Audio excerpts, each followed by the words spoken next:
बच्चों, आज हम लोग करेंगे an exploration in rectangles, page number 197। Rectangles को लेकर नई जानकारी। रेक्टेंगल्स के ऑपोजिट साइड्स इक्वल होते हैं, रेक्टेंगल्स के हर एंगल 90 डिग्री होते हैं, ये तो ऑलरेडी हम लोगों को पता है। नई जानकारी क्या है? तो पेज नंबर 197 में देख लीजिए, ए बी सी डी ये रेक्टेंगल दिया हुआ है, जहां पर ए बी 7 सेंटीमीटर है और बी सी 4 सेंटीमीटर है। ए बी अगर 7 सेंटीमीटर है तो डी सी भी 7 सेंटीमीटर है। बी सी अगर 4 सेंटीमीटर है तो ए डी भी 4 सेंटीमीटर है। अब देखिए, एक्स पॉइंट ए डी के ऊपर एक पॉइंट है और वाई पॉइंट बी सी के ऊपर और एक पॉइंट है।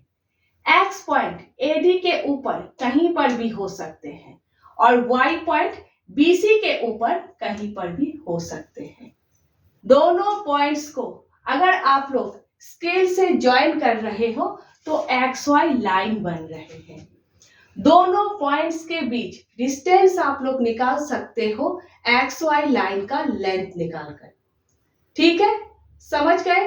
अब देख लीजिए, दोनों पॉइंट्स के बीच डिस्टेंस मैक्सिमम कब है, मिनिमम कब है। सबसे पहले मैक्सिमम कब है वो देख लेते हैं।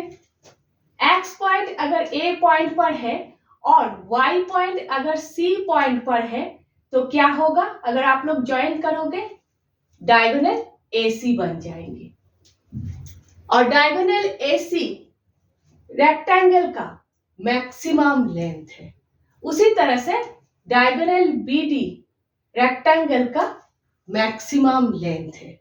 ठीक है, अगर आप लोग ये रेक्टेंगल बना रहे हो जहां पर साइड 7 सेंटीमीटर और 4 सेंटीमीटर है और डायगोनल का नाप अगर आप लोग लोगे, डायगोनल का लेंथ अगर आप लोग निकालोगे तो अप्रोक्सीमेटली 8 सेंटीमीटर निकलेगा। ठीक है, मीन्स दोनों पॉइंट्स के बीच मैक्सिमम डिस्टेंस कितना है? Approximately 8 centimetre. अब बात ये है, नेक्स्ट ये है कि दोनों पॉइंट्स के बीच मिनिमम डिस्टेंस कितना है।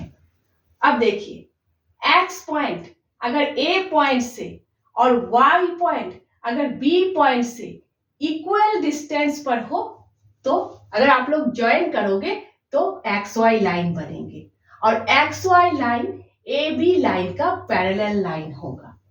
ए बी वाई एक्स एक रेक्टेंगल बन जाएगा। रेक्टेंगल के ऑपोजिट साइड्स इक्वल होते हैं, तो ए बी अगर 7 सेंटीमीटर है तो एक्स वाई भी 7 सेंटीमीटर होगा। ठीक है, तो एक्स पॉइंट और वाई पॉइंट दोनों पॉइंट्स के बीच मिनिमम डिस्टेंस कितना है? 7 सेंटीमीटर। मैक्सिमम डिस्टेंस कितना है? Approximately 8 centimetre. Means X Y का लेंथ 7 सेंटीमीटर और 8 सेंटीमीटर के बीच में ही होगा। ठीक है, नेक्स्ट देख लीजिए आप लोग, पेज नंबर 198 में कुछ क्वेश्चंस दिए हुए हैं। एक्स पॉइंट के अलग अलग डिस्टेंसेस दिए हुए हैं और वाई पॉइंट के अलग अलग डिस्टेंसेस दिए हुए हैं। एक्स वाई लाइन का लेंथ निकालना है आप लोगों को। ठीक है, और आप लोगों को इस तरह से टेबल बनाकर फिर लिखना है। पेज नंबर 198 में बताया गया है। तो सबसे पहले देख लीजिए, एक्स पॉइंट अगर 5 मिलीमीटर डिस्टेंस पर है और वाई पॉइंट अगर 3 सेंटीमीटर डिस्टेंस पर है तो एक्स वाई लाइन का लेंथ होगा 7 सेंटीमीटर 4 मिलीमीटर। स्केल से अगर आप लोग लेंथ निकालोगे तो 7 सेंटीमीटर 4 मिलीमीटर होगा। देखिए, 7 सेंटीमीटर 3 मिलीमीटर भी निकल सकते हैं, वो भी सही है। ठीक है, नेक्स्ट यहां पर अगर 1 सेंटीमीटर है, यहां पर अगर 1 सेंटीमीटर है, दोनों पॉइंट्स अगर इक्वल डिस्टेंस पर है तो एक्स वाई लाइन का लेंथ कितना होगा? अभी क्या? 7 सेंटीमीटर। नेक्स्ट, एक्स पॉइंट अगर 2 सेंटीमीटर डिस्टेंस पर है, वाई पॉइंट अगर 4 सेंटीमीटर डिस्टेंस पर है, एक्स वाई लाइन का लेंथ होगा 7 सेंटीमीटर 2 मिलीमीटर। ठीक है, हो गया। नेक्स्ट देख लीजिए आप लोग, पेज नंबर 199 में यही टेबल दिया हुआ है। यहां पर एक्स पॉइंट और वाई पॉइंट हर जगह इक्वल डिस्टेंस पर है। तो XY लाइन का लेंथ कितना होगा? 7 सेंटीमीटर 7 सेंटीमीटर यहां पर किया है हम लोगों ने। हर जगह X पॉइंट और Y पॉइंट इक्वल डिस्टेंस पर है, तो XY लाइन का लेंथ होगा 7 सेंटीमीटर। नेक्स्ट 2 क्वेश्चंस दिए हुए हैं, हम लोग ऑलरेडी कर चुके हैं कि XY AB का क्या है। XY AB का पैरेलल लाइन है। कौन सा शेप बनेगा? ABYX, एक रेक्टेंगल बन जाएगा। ठीक है, समझ गए आप लोग। नेक्स्ट देख लीजिए आप लोग ब्रेकिंग रेक्टेंगल्स, पेज नंबर 199 में एक रेक्टेंगल आप लोगों को बनाने के लिए बोला गया है, जिस रेक्टेंगल को 3 आइडेंटिकल स्क्वायर्स में आप लोग डिवाइड कर सको। तो सबसे पहले हम लोग ऐसा एक रेक्टेंगल बना लेते हैं जिस रेक्टेंगल को हम लोग 2 आइडेंटिकल स्क्वायर्स में डिवाइड कर सके। ठीक है, तो किस तरह से रेक्टेंगल बनाना है किया है हम लोगों ने। इससे पहले सबसे पहले ये बेस लाइन ड्राइंग करना है, एक लाइन ड्राइंग करना है। कितने सेंटीमीटर का ड्राइंग करेंगे, कैसे निकालेंगे? तो देखिए 2 आइडेंटिकल स्क्वायर्स में डिवाइड करना है, तो 2 into even number. Next number even number लेना है। आप लोग ऑड नंबर भी ले सकते हो, लेकिन इवन नंबर लेने से आप लोगों के लिए इजी होगा। तो 2 इंटू 2 4, सबसे पहले 4 सेंटीमीटर लाइन ड्राइंग करेंगे। आप लोग 2 इंटू 4 8 सेंटीमीटर लाइन भी ड्राइंग कर सकते हो, अपने हिसाब से कर सकते हो। सबसे पहले 4 सेंटीमीटर लाइन ड्राइंग करेंगे। नेक्स्ट डी लेंगे। डी के सेंटर पॉइंट को सबसे पहले इस लाइन के स्टार्टिंग पॉइंट पर प्लेस करेंगे और 90 के ऊपर पॉइंट मार्क करेंगे। नेक्स्ट डी के सेंटर पॉइंट को इस लाइन के लास्ट पॉइंट पर प्लेस करेंगे और 90 के ऊपर पॉइंट मार्क करेंगे। उसके बाद क्या करेंगे? डी को हटा देंगे, स्टार्टिंग पॉइंट और इस पॉइंट के थ्रू से स्केल से लाइन ड्राइंग करेंगे। लास्ट पॉइंट और इस पॉइंट के थ्रू से स्केल से लाइन ड्राइंग करेंगे। हो गए। नेक्स्ट क्या करना है? रेक्टेंगल का बेस लाइन 4 सेंटीमीटर है।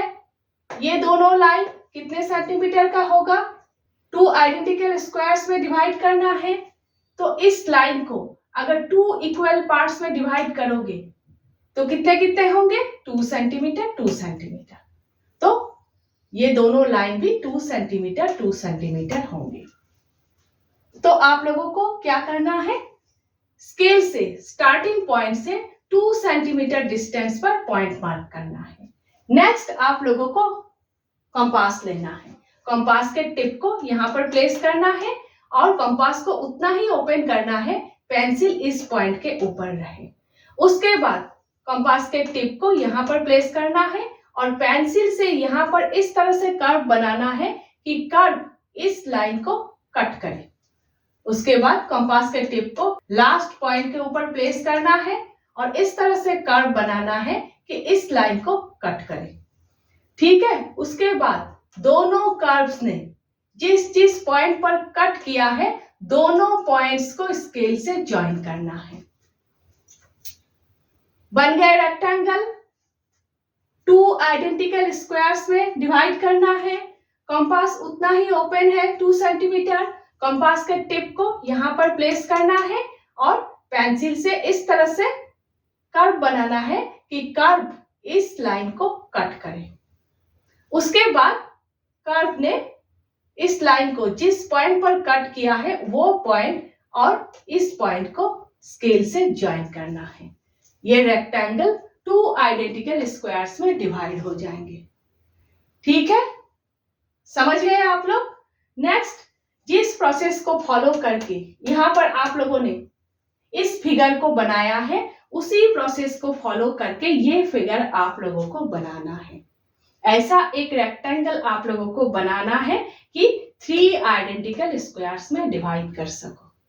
सेम स्टेप बाय स्टेप यहाँ पर जिस प्रोसेस को फॉलो किया है उसी प्रोसेस को फॉलो करना है। बेस लाइन क्या होगा? 3 आइडेंटिकल स्क्वायर्स में डिवाइड होंगे, इसलिए 3 इंटू इवन नंबर। और नंबर भी ले सकते हो, अभी बताया, लेकिन इवन नंबर लेने से इजी होगा।